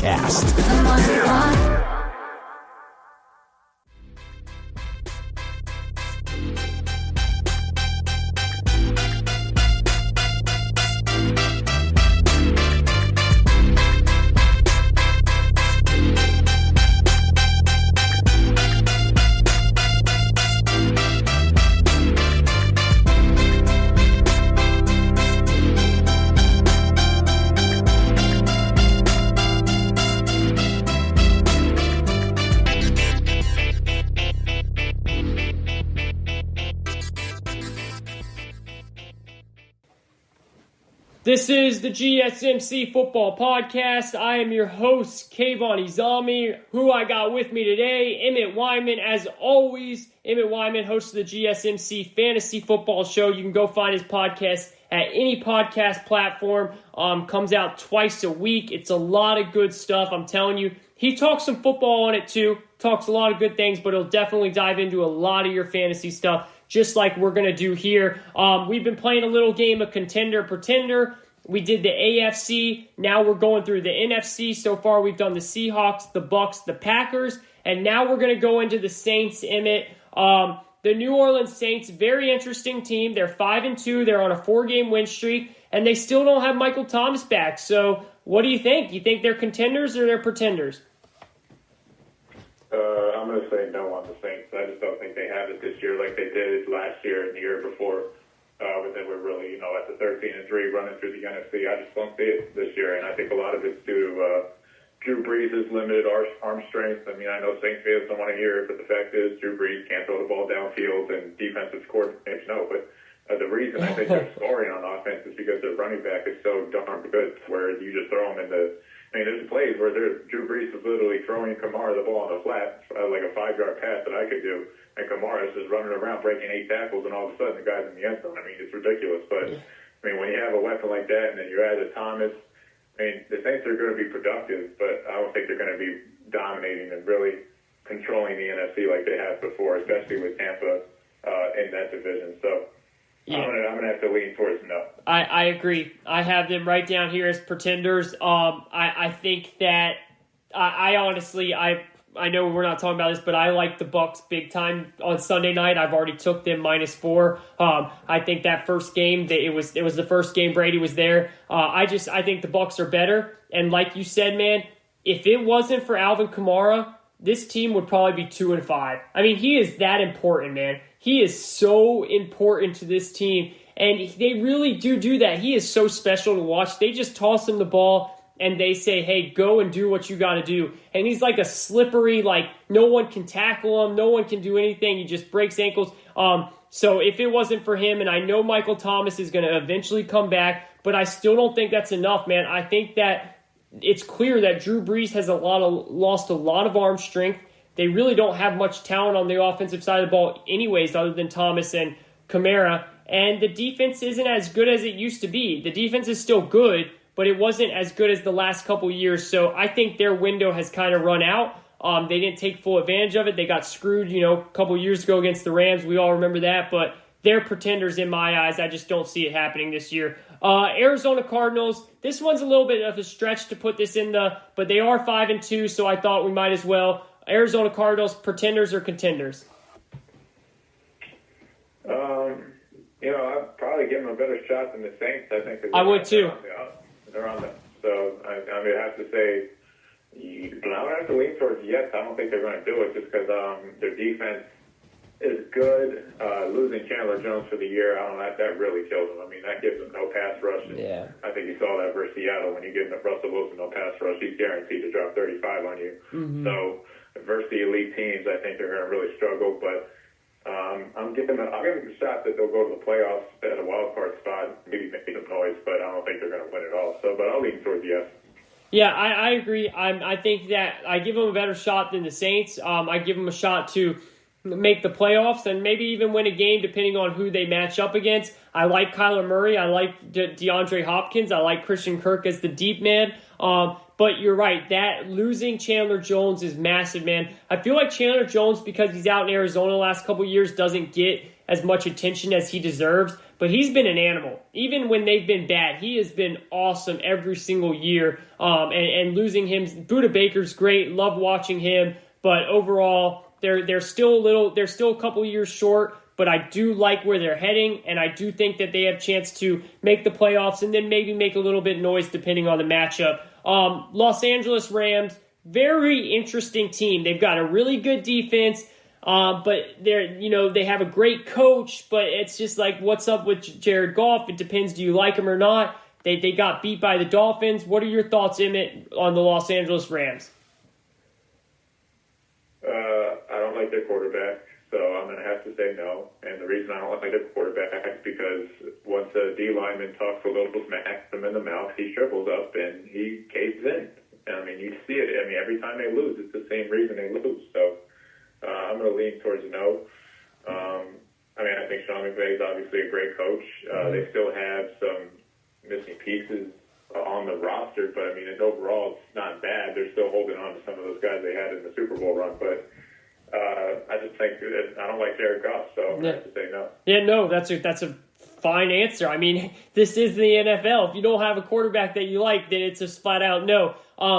I am not extremely high on Goff either. I'm not really down on him, but I do think that this is mainly Sean McVay, not Jared Goff. I think you can put a lot of quarterbacks back here, and he will make them look good, or at least decent, because he has that good of a scheme and he has that good of an offensive mindset. And I do really like the defense a lot. Like, I think that they can win a playoff game. I really do, because I think their defense is good enough. I mean, they're the only team that's had, like, I think it was like 5 games with under 20 points. So their defense is really good. Aaron Donald's the best defensive player in the league, and it's not even close at times. But I have to agree, when it comes to contending and trying to make the Super Bowl, you got to have a better quarterback than Jared Goff, and he's just not there. All right, last one, Chicago Bears, contender, pretender. No. Yeah. No way. I just don't like their offense. I don't like Matt Nagy. Yeah, I want to say so. I want to ask you something here, because you've been very vocal on this show especially, and on Twitter, which, by the way, you can go check out GSMC_football and GSMC_FF. It's F Fantasy, right? Yeah, GSMC_F or F football, I think. F football. Yeah, FF football. It's either one or the other. Okay, you'll find it. And if you go look at GSMC_football, you'll see his, where he controls the fantasy account. But look, and if you listen to the show consistently every Saturday when we have him on, he's been very vocal about Matt Nagy. So I want to ask you about Matt Nagy, because a lot of people are saying, okay, Nick Foles sucks, and then a lot of people are saying Matt Nagy sucks, and then a lot of people are saying they both suck. Which category do you find yourself in, and are you putting more blame on who? And one last question, do you think they should go back to Mitch Trubisky? No. I mean, what is that going to do? We saw Mitch Trubisky. It's not like he's going to be reincarcerated like like Nick Foles and just come out here and start throwing all these touchdowns. It's not happening. And I think the players know that too, so they're not really mad about it. But, I mean, I think that Kayvon wins. I mean, that thing kind of summed up their whole team as a whole. I mean, Matt Nagy he's totally lost. I mean, he's so worried about the next play. He's basically an offensive coordinator as a head coach. And I think there's a lot of that around the league, to where he's talking about, I didn't see that happen. I mean, are you kidding me? You're so worried about the next play, you don't even watch the game. And I said that jokingly about like 3-4 weeks ago. You did. That Thursday night game. Yep. He's not even watching the game. He's literally not, and he just said it himself. He's not watching the game. So you get paid $4 million and you're not watching the game. That's incredible. Yeah, no, and that's why I wanted to bring it up, because you literally did call that. You know, you said you had a really good, actually, just a whole metaphor on it. He was like walking away because he was so scared of the bully. It was great. You can go back and listen to it. It was like 4 weeks ago, like he said. But it's true, man, and it's funny because when he first got the job, he was kind of known as, this is another young, hot offensive coordinator here, and it's really declined since. The play calling's terrible. The play calling is so long and drawn out. Nick Foles has no time, even though I think Nick Foles is absolutely garbage anyways, but that's just, I think he's really, really bad. He just got so lucky in that Super Bowl. But Matt Nagy is clearly not helping him either. So the Bears are by far pretenders, and I really only wanted to bring that in to talk to you about Matt Nagy. So let's flip up the conversation now. That was a fun little game of Contender Pretender. We've got Emmet Weinman on, host of the Fantasy Football Show. So now that we've got him on, let's talk some freaking fantasy football, man. All right, we've got quarterbacks, all right, this week. Who is... Actually, wait, do you want to... Yeah, no, we'll go with this. Who is the quarterbacks that you like most going into this week?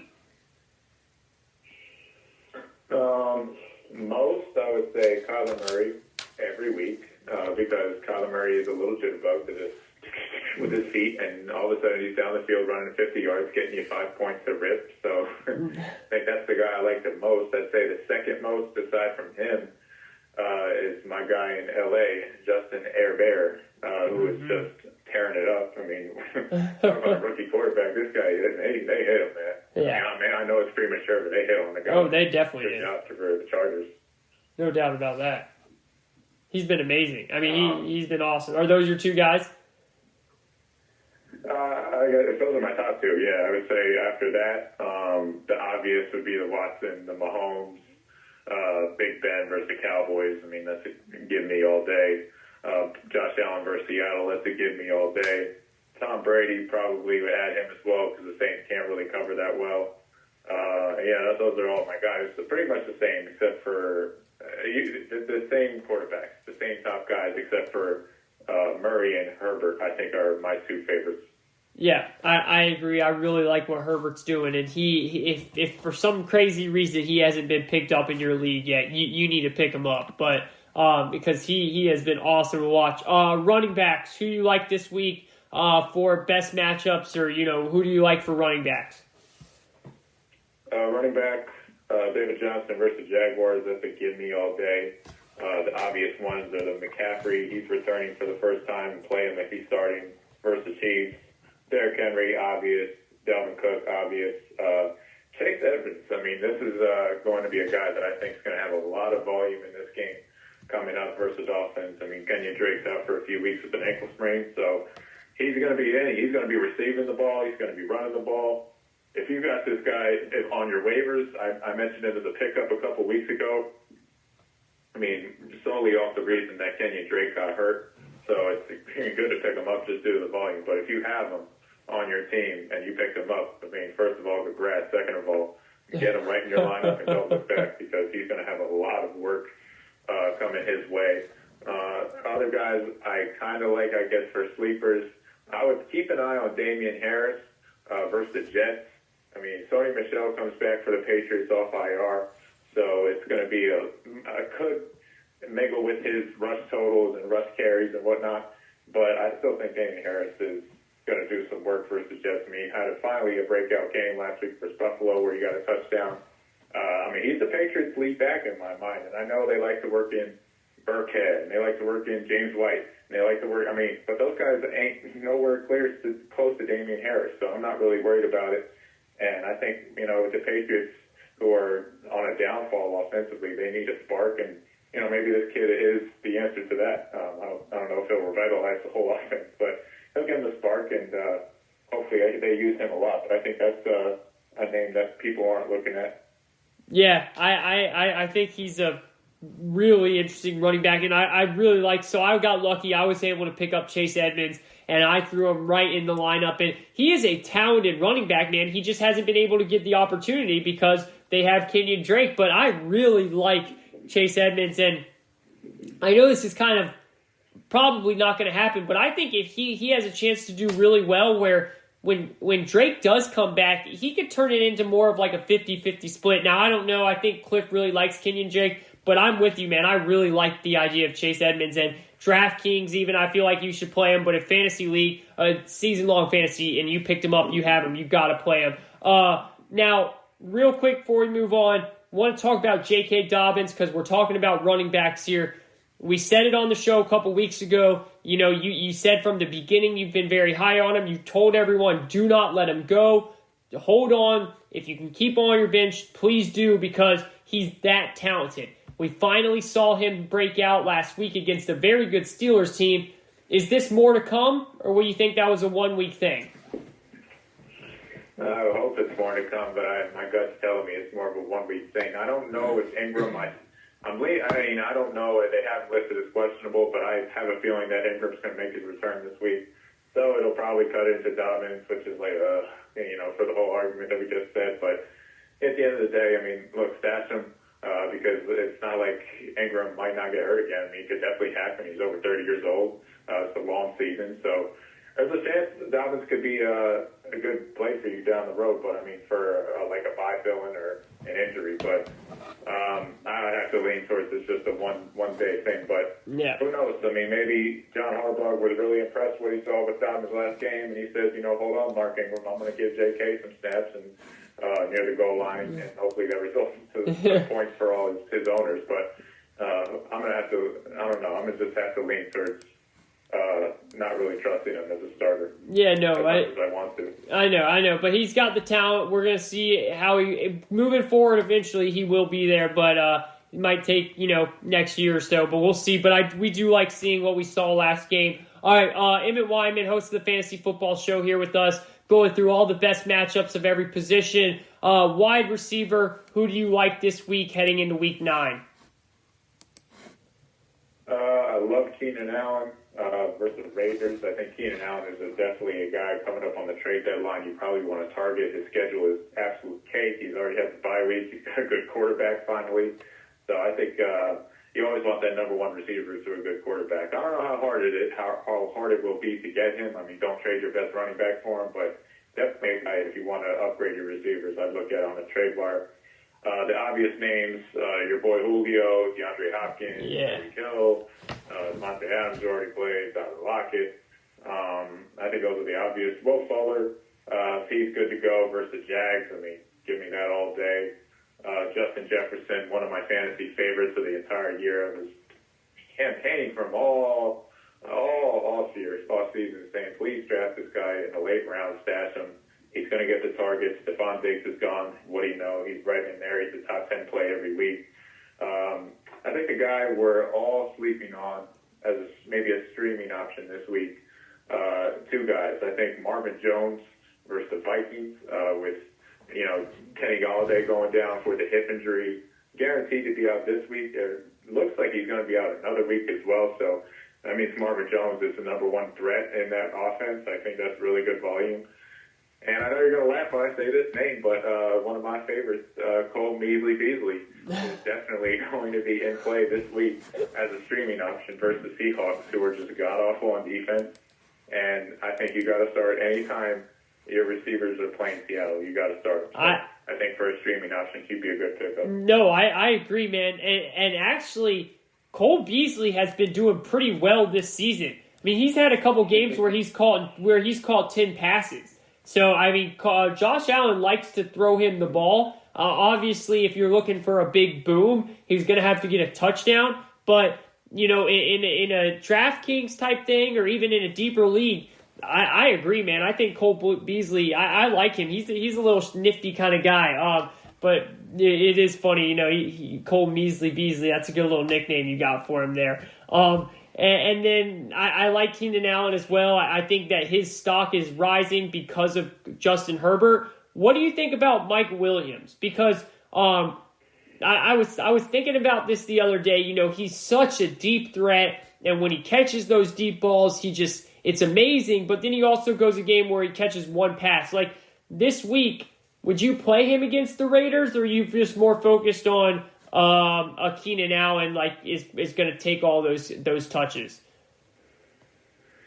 I was actually with Mike Williams early on in the year. I was like, not draft this guy, but pick him up off a free agency if you got an extra spot and stash him, because the boom is really appealing. I mean, you see it. You said it best. He's like 6'4", running down the field with those dreadlocks, man, looking like freaking Randy and stuff. And grabbing that ball. I mean, and now he's finally got a really good quarterback. So, I mean, the fact that I probably do want him on my team, and I do want to start him just due to the fact that Herbert's good. I think that we can conclude that he's good, and that he's going to throw the ball to Mike Williams in the red zone and give him those big targets. So if he can get some touchdowns, he's definitely worth being in your starting lineup.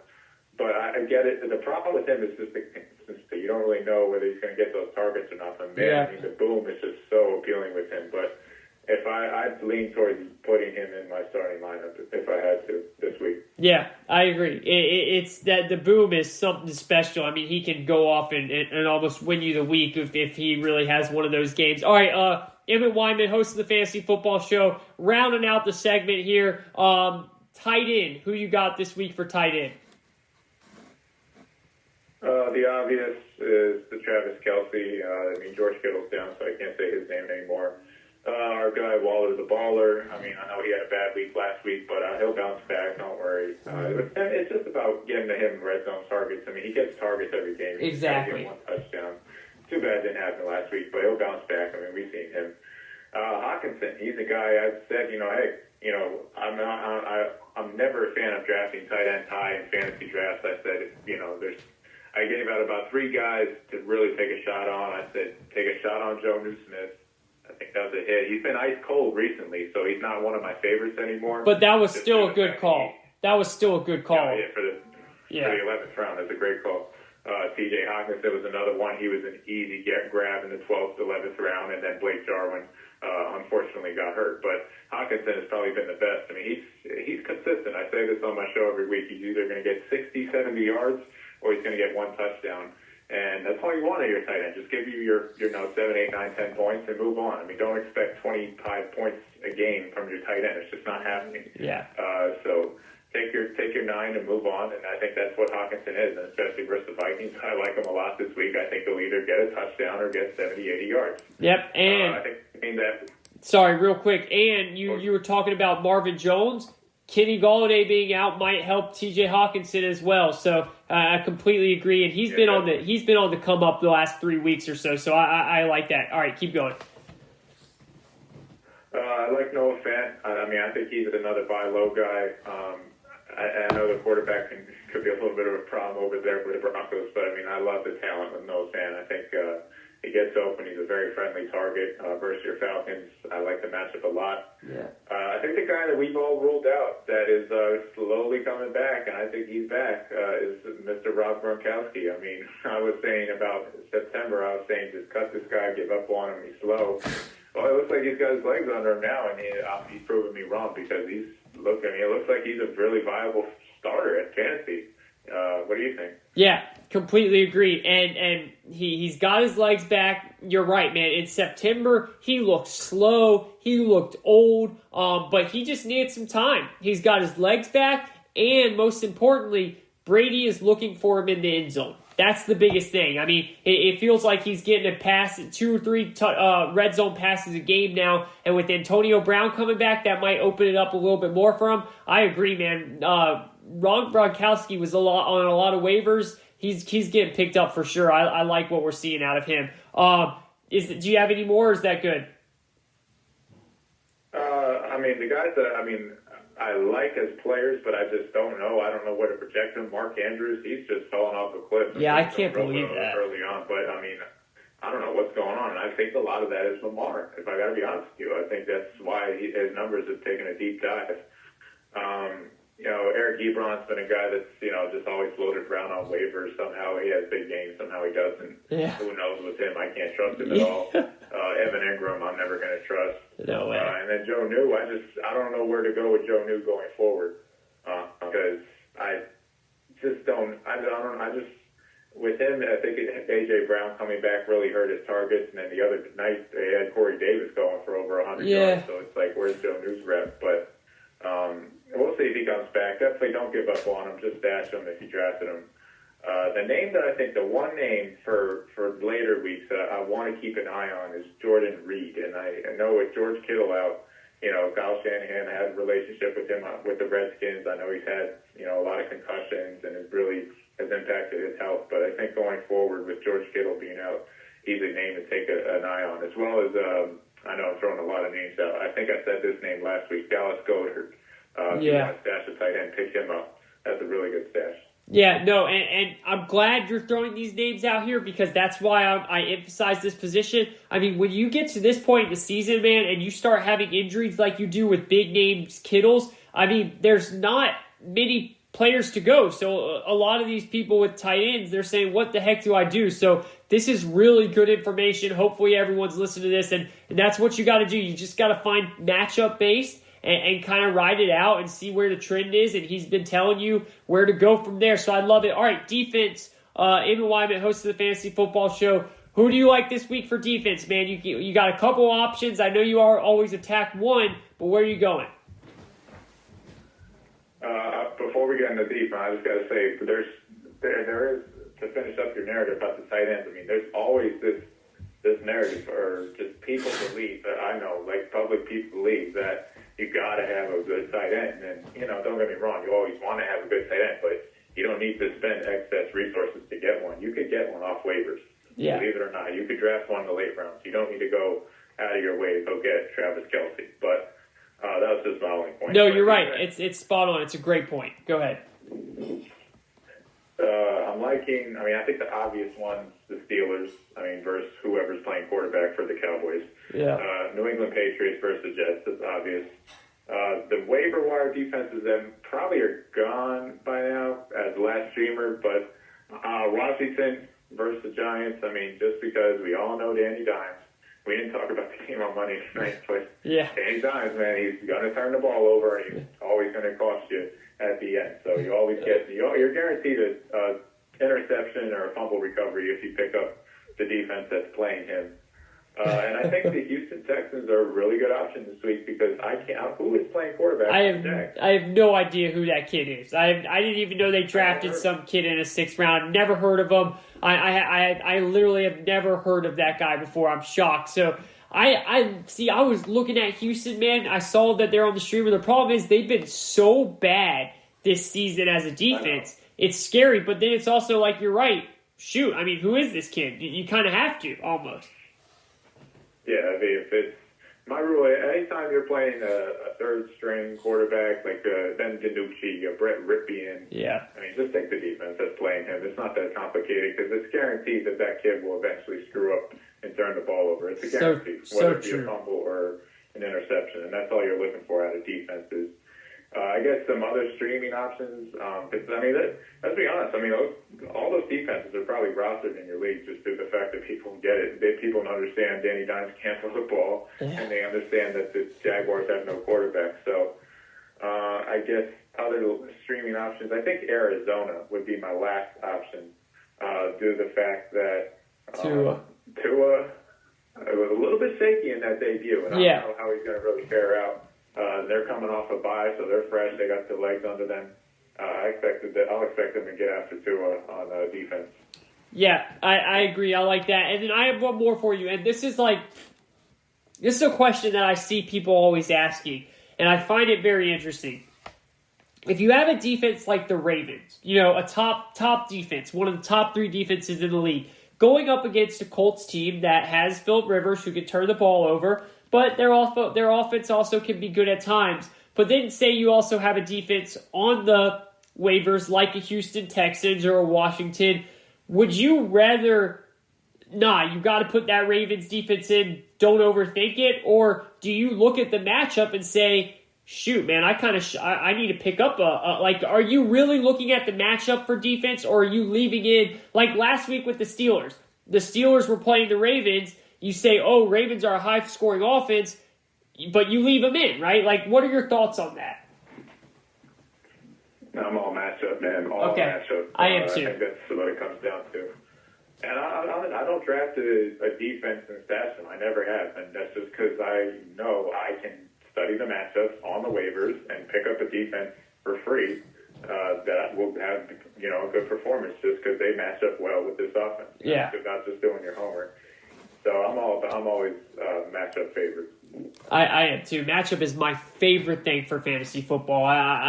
That's what I do for everything. So I agree. Awesome, man. This has been a great conversation. Really love playing the Contender Pretender. You guys can check that out in segment number 3. And then, as always, every single Saturday, he gives you, Emmet Weinman, host of the Fantasy Football Show, gives you all you need for every single position out there on the offensive side of the ball. And it's great stuff as always, man. Emmet, we appreciate you coming on. Enjoy your weekend of football. A lot of great stuff. College is back. All the Power 5 is back, so that's going to be fun to watch. Kick your feet up, man, have a couple beers for us, and let's go win some fantasy leagues, all right? No doubt about it. All right, my dude. Have a good one. We'll talk to you again next Saturday. All right, man. Take care. Big thanks to Emmet Weinman there. Once again, host of the GSMC Fantasy Football Show. I am Kayvon Izami, as always, host of the GSMC Football Show, Football Podcast, and we thank you for listening to the GSMC Football Podcast, which is brought to you by the GSMC Podcast Network. I would like to ask that you please remember to subscribe to the show and write a nice review. That really helps us out. Also, if you can, please follow us on Facebook, Twitter, and Instagram. Thank you, everyone, and have a great night. We'll talk to you next week. Enjoy your weekend of football. Tired of searching the vast jungle of podcasts? Now listen close and hear this out. There's a podcast network that covers just about everything that you've been searching. Hey! The Golden State Media Concepts Podcast Network is here. Nothing less than a podcast bliss with endless hours of podcast coverage. From news, sports, music, fashion, cooking, entertainment, fantasy football, and so much more. So stop lurking around and go straight out to the Golden State Media Concepts Podcast Network. Guaranteed to fill that podcast itch. Whatever it may be. Visit us at www.gsmcpodcast.com. Follow us on Facebook and Twitter, and download us on iTunes, SoundCloud, and Google Play.